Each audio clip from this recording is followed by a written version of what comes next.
கர்த்தர் நல்லவர், அவர் கிருபை என்றும் உள்ளது. எனக்கருமையான தேவஜனமே, இன்று அதிகால வேளையிலும் ஆமென் மன்னா மூலமாக தேவன் இடைப்படுகிறார்.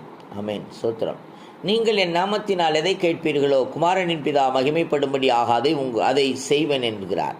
எனக்கருமையான தேவஜனமே, அநேக நாள் ஜெபித்தேன், கிடைக்கவில்லை என்று வேதனையோடு இருக்கிறீர்களா?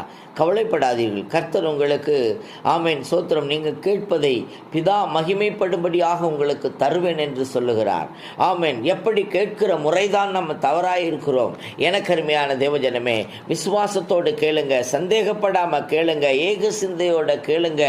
ஆமென் சோத்திரம், ஹல்லேலூயா. ஆமென். அவருடைய நாமத்தை சொல்லி கேளுங்க. கர்த்தராகிய ஆண்டவர் உங்களுக்கு கொடுக்க வல்லமை உள்ளவராயிருக்கிறார். இந்த நாளிலும் உங்களை ஆசீர்வதிக்க போகிறார். நீங்க கேட்கிற விதத்தை மாற்றி தேவனிடத்தில் ஒப்பு கொடுத்து அர்ப்பணிப்போட கேளுங்கள். கர்த்தர் உங்களை ஆசீர்வதிப்பாராக. ஆமென்.